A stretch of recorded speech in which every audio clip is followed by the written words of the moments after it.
pessoal, hoje dando continuidade às aulas de Geografia do Brasil, eu irei tecer com vocês as características gerais, né, da Geografia do Brasil e as principais bacias. Como nós sabemos, no Brasil, o Brasil é rico, a quantidade de rios é muito imensa, logo o Brasil é rico em rios. Já a quantidade de lagos, nós temos pouquíssimas quantidades de lagos. Logo, o país ele é rico em quantidade de rios, tem uma imensidão muito grande de rios, e a quantidade de lagos são poucas quantidades de lagos, formações lacustres. Próximo. No Brasil, predominam os rios de planalto. Por que de planalto? Devido à nossa estrutura geológica, o relevo é predominantemente planalto. Logo, no Brasil, predominam os rios de planalto. Predominam também os rios perenes. O que são rios perenes? São rios que não secam. São rios caudalosos e eles não sofrem o período de estiagem. Logo, são rios que nunca secam, rios perenes. Isso aqui são predominâncias gerais da hidrografia do Brasil. No Brasil também predomina rio de regime pluvial. O que é o regime pluvial? É como é que o rio é alimentado. É pelas águas da chuva. Tá? A predominância da hidrografia do Brasil, rios de regime pluvial, águas da chuva. E também predomina a foz. A foz é a desembocadura do rio, que é do tipo estuário. Isso aqui é a predominância no Brasil, da hidrografia do Brasil. Tá. O que é rede hidrográfica e o que é bacia hidrográfica? A rede hidrográfica, pessoal, corresponde ao conjunto de rios de uma bacia. O rio principal e seus afluentes compõe a rede hidrográfica. Já a bacia hidrográfica corresponde à rede hidrográfica, que é o rio e os seus principais afluentes, e sua área de captação, sua área drenada. Logo, quando você, para diferenciar da rede hidrográfica de bacia, a rede é o rio e seus principais afluentes. Já a bacia tem tudo a ver com a área. Olha, lembra desse azinho aqui que é de área. Logo, é o rio principal e seus afluentes e a área de captação. Próximo. Conforme a posição do observador, as partes do rio, como é que o rio fica? Curso superior, que é o início do rio, é a nascente, que é chamado montante. Nasce lá no monte, lá na montanha, é montante. Depois tem o curso médio, que é a parte do meio do rio, e o curso inferior, que é próximo à foz, a desembocadura. Tá. O rio tem a margem direita e a margem esquerda. Tá? E também temos os divisores de água, que são formas de relevo que separam a bacia de outra bacia. Rio, com essa característica, meandro. O que é meandro? São voltas que o rio faz em seu percurso. Isso aqui é um rio meândrico, né? O Rio Negro ele tem essa característica, que ele é totalmente em formas de meandro. E o que é talveg? Talveg é a parte mais profunda do rio. Tá, pessoal? Agora eu vou falar aqui para vocês os tipos de foz. Foz é o término do rio, é a desembocadura do rio. Tá? Nós temos a foz em estuário, que é um canal. O Rio São Francisco ele é estuário. No Brasil, as foz é predominantemente estuário. Temos a forma da foz em delta, que são múltiplas ilhas. Quando for um canal, estuário, múltiplos canais formando múltiplas ilhas, é o delta. E no Brasil tem o delta do Parnaíba. Logo, o rio Parnaíba, a sua foz é em delta. Rio Delta do Parnaíba. Já a foz mista é um canal, um estuário, e várias ilhas formando um delta. Logo tem um estuário e o delta junto, formando uma foz mista. Exemplo, o rio Amazonas, porque ele é um rio que tem a foz mista, em forma de um canal e estuário e delta ao mesmo tempo. Procede? Muito bem. Se visualizarmos esta imagem aqui, esse slide, dá para notar que esse rio aqui, ó, ele vai encontrar-se com o mar em um canal. Logo, esse rio aqui, a foz dele é estuário. Já este rio aqui, ao chegar próximo ao mar, ele vai fazer vários canais, formando o delta, né? delta. Logo, foz e estuário, foz e delta. Quando tem as duas especificações, um canal e várias ilhas, o rio vai ser o formato de foz mista. Dando continuidade, o regime. O que é o regime? A origem das águas. O Brasil, a maioria dos rios brasileiros, eles têm regime pluvial. É a água que vem da chuva, das chuvas. Temos o regime pluvial, né? E temos o regime nival. Nival é aquele regime que é abastecido pelo derretimento das geleiras. E temos o regime misto, que é o pluvial e nival ao mesmo tempo, chuvas e neve. Exemplo aqui, o rio Amazonas. Por quê? Porque ele nasce numa parte alta da Cordilheira dos Andes. Logo, o degelo da cordilheira, das geleiras, junto com a água da chuva, forma o regime de forma mista. É o rio Amazonas. Rio Amazonas. Sazonalidade. O que é isso? É um rio perene, é aquele rio que é permanente, rio que não seca. Rio sazonal é um rio temporário. Ele é um rio que seca durante a estiagem. São chamados também de rios intermitentes, que é os rios do polígono das secas, na região do Nordeste, sertão nordestino, tem a grande maioria dos rios lá, são intermitentes. Prossegue. A drenagem dos rios. Pessoal, a drenagem ela pode ser do tipo exorreica, exo, para fora. Logo, é diretamente ou indiretamente no oceano. É quando o rio deságua no oceano ou o rio deságua dentro de outro rio que vai desaguar no oceano. Esse tipo de drenagem é exorreica. Temos a drenagem endorreica, que é aquela que o rio deságua em um lago ou num continente. Geralmente, no Brasil, os rios são exorreicos. E tem a drenagem arreica, que é seca ao atravessar uma região árida ou semiárida. Logo, a predominância do Brasil são rios de drenagem exorreica.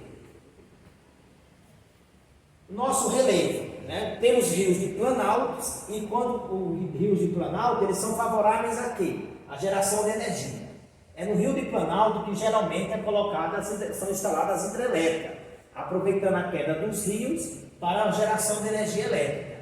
Exemplo, o rio São Francisco, é um rio de planalto, e o rio Paraná também é um rio de planalto. Temos também rio de planície, a planície ela é favorável à navegação, irrigação e pesca. Nós temos o rio Paraguai, o rio Amazonas, que é um rio de regime de planície. Aqui eu vou tecer um comentário principalmente das bacias hidrográficas do Brasil. As principais bacias hidrográficas: a bacia amazônica, a bacia Tocantins-Araguaia, a bacia do São Francisco e a bacia Platina. São as principais bacias do Brasil. Temos também as bacias secundárias, que é bacia secundária Norte e Nordeste, bacias do Leste e bacias do Sul e Sudeste. Logo eu vou tecer comentário agora da bacia amazônica. Prossegue. Esse slide aqui, pessoal, fala da distribuição das bacias do Brasil. Se vocês notarem que essa parte verde aqui, ó, é a bacia amazônica, né? A área de abrangência da bacia amazônica como principal rio, o rio Amazonas. Essa que está mais na região central é a bacia Tocantins-Araguaia, que o principal rio é o rio Tocantins-Araguaia. Aqui temos a bacia do Parnaíba, temos o rio principal, o rio Parnaíba. Temos aqui a bacia do São Francisco, né? O Velho Chico, como rio principal, e a bacia do Paraná, que é composta de três rios: Rio Paraguai, Rio Uruguai e Rio Paraná.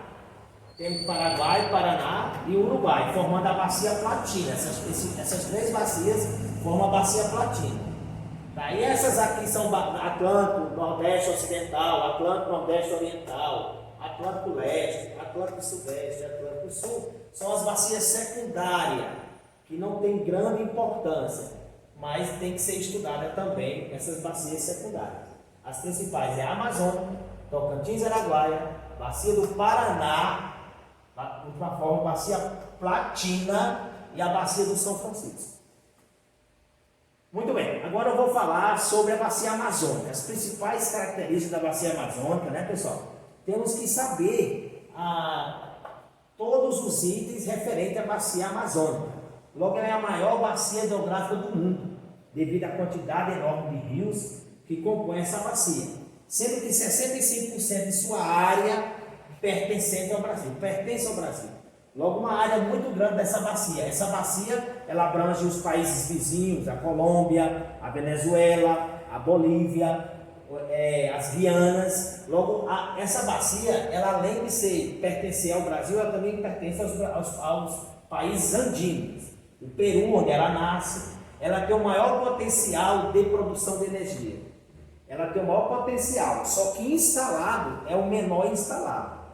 Logo, o maior potencial de produção de energia no Brasil, devido ao seu grande volume de água, é a bacia amazônica. Só que instalado, ela é o menor potencial, né? E também a bacia amazônica, o rio principal, nasce nos Andes, lá no Peru. Prossegue. A bacia amazônica, o rio Amazonas, ele é um regime misto. E como assim misto?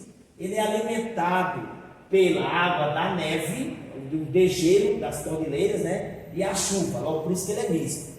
E também o rio Amazonas, ele compõe a confluência do rio Solimões e o rio Negro. O rio Solimões vem e o rio Negro, nessa parte aqui de cima, logo antes de chegar na cidade de Manaus é aqui, mais ou menos, antes de chegar em Manaus, tem a confluência dos dois rios, o rio Solimões e o rio Negro. Vão se encontrar antes de Manaus, aí após de Manaus aqui, ó, vão ser chamados de rio Amazonas, né? Logo é um rio predominantemente de planície, né? A planície do rio Amazonas. Prossegue. Logo, o que é que eu tenho que saber sobre o rio Amazonas? Eu tenho que saber o seguinte: quem são os seus afluentes, seus principais afluentes da margem direita? Nós temos o que? O rio Xingu, né? O rio Xingu da margem direita, né? O rio vai descendo aqui, ó. Logo na margem direita temos o rio Xingu, temos o rio Madeira, Purus, né? E o rio Tapajós. São rios que fazem parte da margem direita do Amazonas, né? Já da margem esquerda é o rio Jari, o rio Negro, o próprio rio Negro, e o rio Trombetas. Logo, esses rios fazem parte da margem esquerda. Eu tenho que saber os principais rios que fazem parte de cada margem, da margem direita e da margem esquerda. Margem direita: Xingu, Madeira, Purus e Tapajós. E a margem esquerda é Jari, Negro e Trombetas. A foz do rio Amazonas, na foz do rio Amazonas, a desembocadura,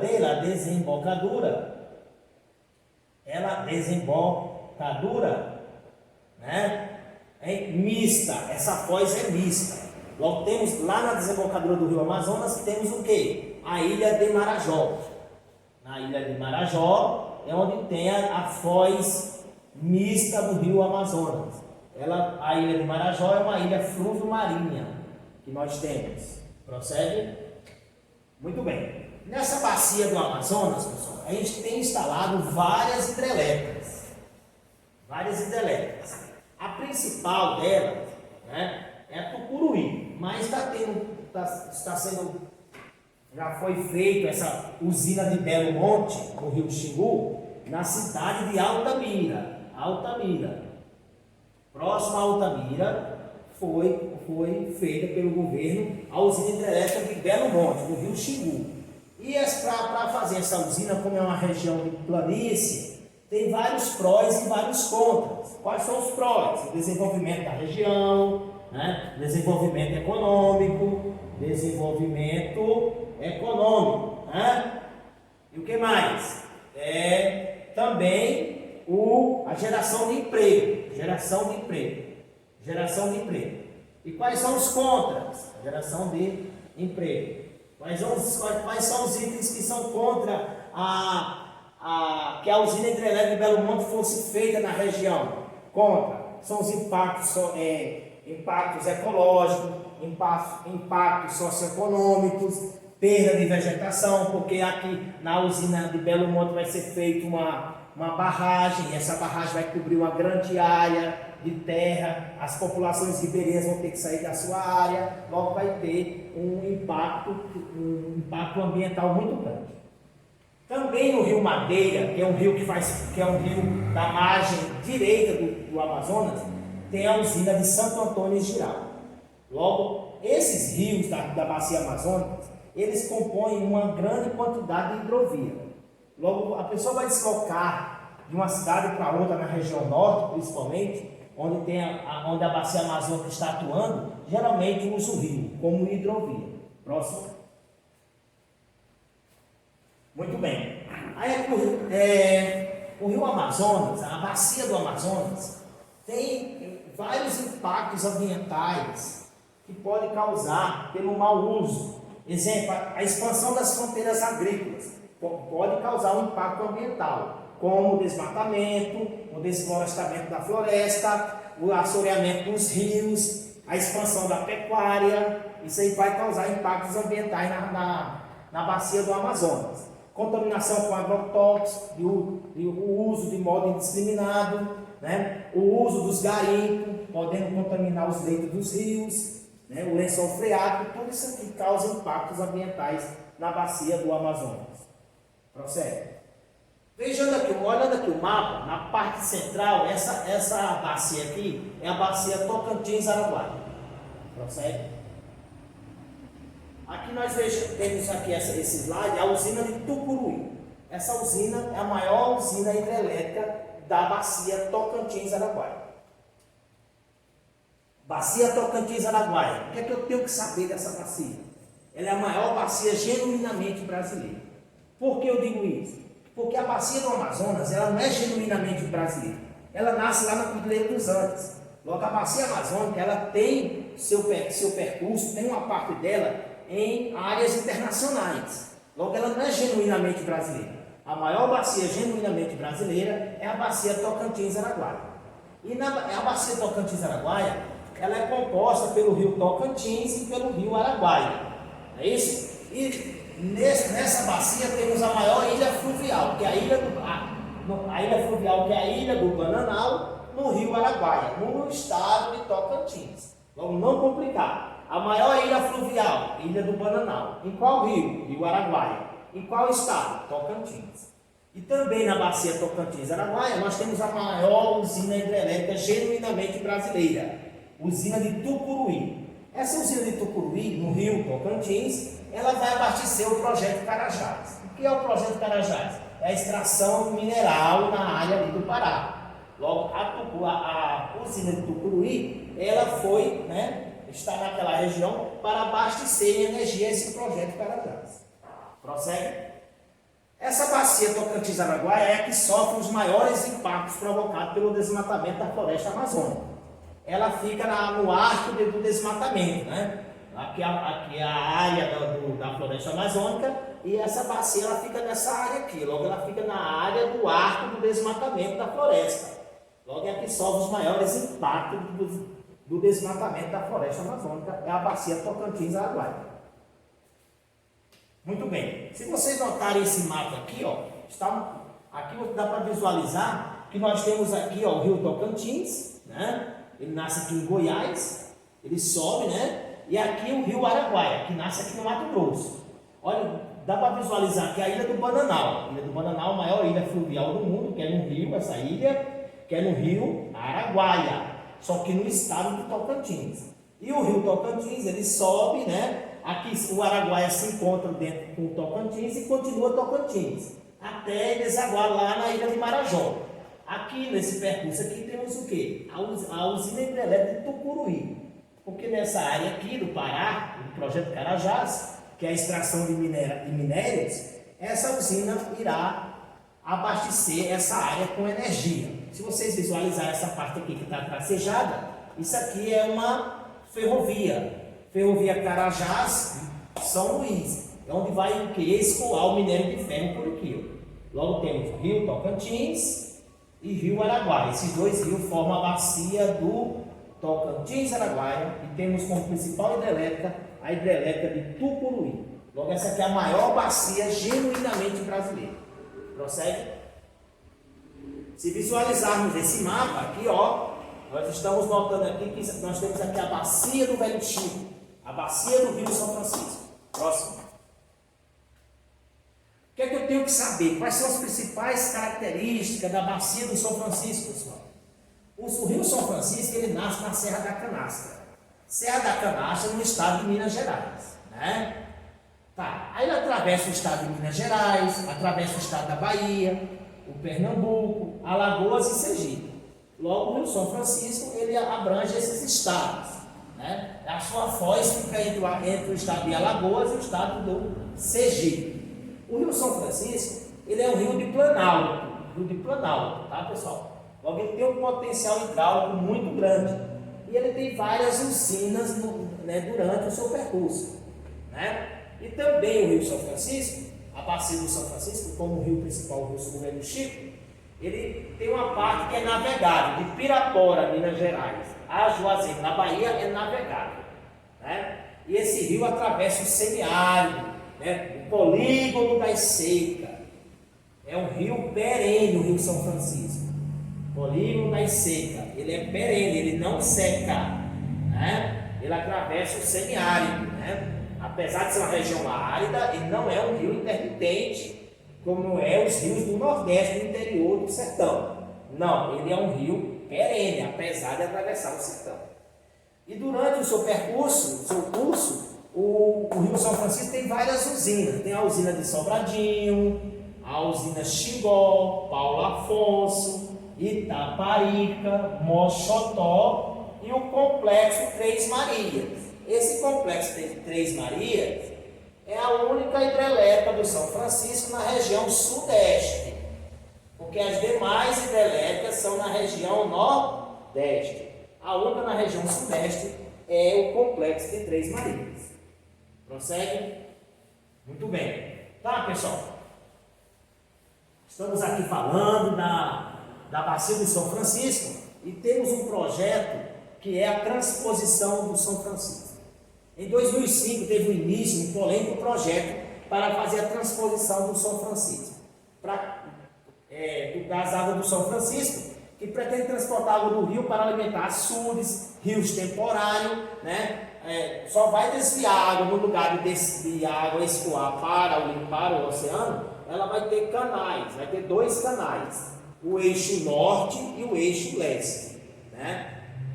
Vai ser um projeto que vai atender os estados do Ceará, do Rio Grande do Norte, da Paraíba, do Pernambuco, tá? Prossegue.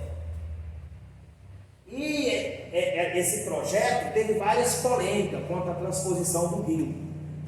Quanto aos aspectos positivos, a população carente do Nordeste poderá ter acesso, né, com mais facilidade à água do Rio São Francisco. E com mais água será possível as pessoas plantarem, colherem, gerando assim mais renda e mais emprego. Quais são os aspectos negativos? É o investimento. No projeto não apresenta uma relação direta custo-benefício. Geralmente aqui quem vai lucrar são as pessoas proprietárias de terra. O pobre ele não vai ter o acesso ao benefício direto dessa transposição. Prossegue? Tá. Transposição das águas do São Francisco, um projeto polêmico, né? E essa transposição ela vai fazer a perenização dos rios da bacia setentrional do Nordeste. As bacias do rio da parte setentrional, que geralmente são os rios intermitentes. E com a transposição, esses rios vão deixar de ser intermitentes, eles vão ser perenizados, né? Como eu falei aqui antes, essa transposição ela tem dois eixos, o eixo norte e o eixo leste. E também vai causar um impacto ambiental. E é também uma transposição de alto custo, né? Duvidosa questão social, se realmente o pobre vai ter direito a esse benefício, né? Que geralmente as pessoas que têm mais condições é que vai ter as terras onde vai fazer o agronegócio, vai ter os latifundiários, vai ter o acesso direto aos frutos dessa transposição e não a classe pobre. Prossegue? Rio São Francisco, pessoal. Rio São Francisco tem várias denominações. Rio dos Currais, mangueira para guardar gado, né? Por que Rio dos Currais? Porque na época da colonização, no litoral não poderia, né, desenvolver a pecuária. Logo, era para plantar cana-de-açúcar. Logo, a coroa portuguesa falou, impôs quem quisesse fazer o uso da criação da pecuária, teria que adentrar para o país. Aí eles entraram para o interior e encontraram o Rio São Francisco. E o Rio São Francisco, o Rio dos Currais. Por quê? Porque no percurso do rio, várias cidades se desenvolveram, né? Principalmente na pecuária, por isso que é chamado Rio dos Currais. Rio da Integração Nacional, é um rio que nasce lá no Sudeste, nasce em Minas Gerais, na Serra da Canastra, e entra no Nordeste, logo ele é um rio de integração nacional. É o chamado rio, é o Rio Nilo Brasileiro, né? Carinhosamente chamado de Velho Chico. Né? E esse rio, o que é que ele faz? Abastecimento da área na sua volta, produção de energia devido às hidrelétricas, irrigação, né? E também navegação. Logo, ele contribui para isso, para o desenvolvimento da região.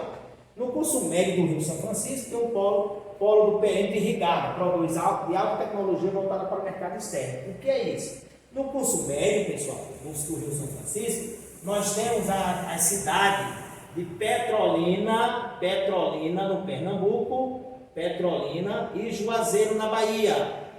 Juazeiro na Bahia.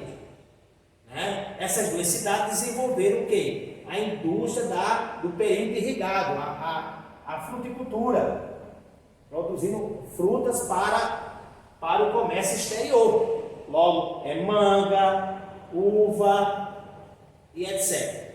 Prossegue. Dando continuidade aqui das bacias brasileiras, irei agora falar sobre a bacia Platina. A bacia Platina ela é composta pela bacia do Paraguai, a bacia do Paraná e a bacia do Uruguai. Essas três bacias irão compor a bacia Platina, a bacia do Rio do Prata. Próximo. Aqui nós temos nessa bacia a usina de Itaipu, que é uma usina binacional entre o Brasil e o Paraguai. Prossegue. Aqui temos também a hidrovia Tietê-Paraná, que o Tietê é um afluente da margem esquerda do rio Paraná, e temos aqui essa hidrovia Tietê-Paraná, também na bacia Platina. A bacia Platina, ou bacia do Rio do Prata, ela tem a bacia do Paraguai, ela é composta de três bacias: bacia do Paraguai, bacia do Paraná e bacia do Uruguai. Vou falar aqui da bacia do Paraguai. A bacia do Paraguai, ela nasce em Mato Grosso, lá na Chapada dos Parecidos, lá em Mato Grosso. É uma bacia onde o rio principal é um rio de planície e drena todo o Pantanal. Encontra-se o rio Paraná. Já encontra o rio Paraná em território paraguaio. Na bacia do Paraguai, temos a hidrovia Paraguai-Paraná, o rio Paraguai-Paraná, escoando a produção agrícola da região ali do centro-oeste, Mato Grosso e Mato Grosso do Sul. E também nessa bacia, na bacia do Paraguai, nós temos o maciço de Urucum. Esse maciço de Urucum é onde é extraído manganês, ferro. E todo esse minério ele é escoado pela hidrovia Paraguai-Paraná para os países andinos, como Paraguai, Uruguai e Argentina. Bacia do Paraná. O rio Paraná, ele é formado pela confluência do rio Paranaíba, não errar, não chamar de Parnaíba, é Paranaíba e Rio Grande. Esses dois rios irão formar o rio Paraná, né? que é o rio Paraná, que vai formar, junto com o rio Paraguai e o rio Uruguai, a bacia Platina. E o rio Paraná, essa bacia do rio Paraná, é o melhor aproveitamento hidráulico do Brasil, porque é um rio de planalto e é nesse rio onde temos as maiores hidrelétricas, inclusive a Itaipu. Seus principais afluentes do rio Paraná estão na margem esquerda, que é o rio Paranapanema, o rio Tietê, o rio Ivaí, Piquiri, o rio Iguaçu, são rios da margem esquerda do rio Paraná. E lá na foz, lá no térreo do rio Paraná, temos a usina de Itaipu, que é uma usina binacional. Por que binacional? É um consórcio entre Brasil e Paraguai. Logo, essa usina foi feita na fronteira entre o Brasil e o Paraguai, no rio Paraná. Né? E também no rio Paraná temos a hidrovia Tietê-Paraná. Essa hidrovia vai ser a hidrovia do Mercosul, para o escoamento de soja. Né? E também esse rio Paraná é um rio de planalto, com várias hidrelétricas neste rio Paraná. Uma das principais, a usina de Itaipu, hidrelétrica de Itaipu. Prossegue.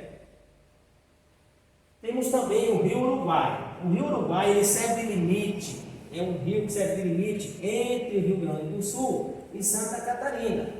Esse rio Uruguai, ele é um rio de planalto, né? Ele nasce na Serra Geral, da junção dos rios Canoas e Rio Pelotas. Esses dois rios irão formar o rio Uruguai, que é um rio de planalto. Na divisa entre Brasil e Argentina, Uruguai e Argentina. Esse rio está geralmente entre Brasil e Argentina e Uruguai e Argentina. Tem grande potencial hidráulico, mas pouco explorado, né? E também nessa parte aqui do rio tem produção frutífera, de frutas. Temos também várias usinas hidrelétricas no rio Uruguai, que é a usina de Machadinho, Estreito e a usina de Itá. Esse rio também faz parte da bacia platina, Rio Paraguai, Rio Paraná e Rio Uruguai. Agora, vamos tecer um comentário das bacias secundárias brasileiras, né? As bacias secundárias do Nordeste Setentrional, a parte mais norte do Nordeste e a parte oriental, né? Nessas bacias é uma bacia com maior déficit hídrico. Por quê? Déficit hídrico. Porque é nessas bacias onde encontramos a maioria dos rios intermitentes. Logo, são bacias que têm um déficit hídrico muito grande, porque geralmente são formadas pelos rios intermitentes, as bacias secundárias do Nordeste Setentrional e Oriental. Já as bacias do Sul, e Leste e Sudeste, elas não têm esse déficit hídrico, né? Nasce nas áreas de planalto, geralmente. Né? Prossegue. Bacia do Norte e Nordeste. Pode ir próximo. Não vai aparecer o mundo. Logo, Bacia do Norte e Nordeste. Logo, ganha as áreas dos estados do Amapá, começa lá no Amapá. Depois do Amapá vem o Maranhão, Piauí, Ceará, Rio Grande do Norte e parte da Paraíba, Pernambuco, Pará e Alagoas. Esses estados fazem, os rios que compõem esses estados fazem parte das bacias do Norte e Nordeste. Né? Temos próximo. Exemplo aqui, quais são as bacias? Do Rio Mearim, que é o rio maranhense, Pindaré e Itapecuru, Rio Parnaíba, a bacia do Parnaíba, que faz parte da bacia do Norte e Nordeste, Rio Jaguaribe, no Ceará, Rio Piranhas, Rio Capibaribe, né? Isso aqui são as bacias do Norte e Nordeste na parte das bacias secundárias. Prossegue. Bacia do Leste. Próximo. Constituída por rios dos estados da Bahia, Minas Gerais, Espírito Santo, São Paulo e Rio de Janeiro. Esses estados aqui possuem os rios da Bacia do Leste, né? Compreendem a área de drenagem dos rios que desagam no Atlântico. A grande maioria dos rios desagam no Atlântico porque a drenagem é exorreica. Quais são os principais rios? Vaza Barris, Paraguaçu, Rio do Fumo, né? Rio das Contas na Bahia, o Rio Doce, tão famoso Rio Doce, entre Minas Gerais e Espírito Santo, Rio Paraíba do Sul, Vale do Paraíba, né? Paraíba do Sul, entre São Paulo e Rio de Janeiro, que está entre a Serra do Mar e a Serra da Mantiqueira. Esse Rio Paraíba do Sul, ele faz parte da bacia secundária do Leste, né? Rio Paraguaçu e Rio Iguaçu são os principais, e Rio Paraíba do Sul, aliás. Prossegue. Bacias do Sul-Sudeste são bacias secundárias. Banham extensas áreas do estado do Rio Grande do Sul e parte dos estados de Santa Catarina, Paraná e São Paulo, né? O rio Itajaí, né? Faz parte dessa bacia dos rios Ribeira do Iguá, São Paulo, Rio Itajaí, Santa Catarina, Mampituba, Jacuí, aqui no sul, Taquari, Rio Jaguarão e seus respectivos afluentes do Rio Grande do Sul. E é nessa bacia do Sul e Sudeste que nós temos a Lagoa dos Patos e a Lagoa Mirim, aqui no Rio Grande do Sul, fazendo parte das bacias Sul e Sudeste, bacias secundárias brasileiras. Prossegue. Principais problemas dessas bacias é a poluição dos mananciais, porque elas ficam na área onde tem o maior desenvolvimento urbano, nas suas bacias secundárias, e também esses rios sofrem assoreamento. Né? A expansão da agricultura e das áreas urbanas faz com que o rio tenha um assoreamento. O que é o assoreamento? É aquele bando de areias ao longo do percurso do rio. E também a poluição de esgoto, devido às indústrias que se concentram nessa área, porque as bacias secundárias, elas são mais ao litoral, né? E também sofrem muito o processo das enchentes. Esses rios que estão próximos ao litoral, chove bastante e causa enchentes alagrando várias cidades onde esses rios passam.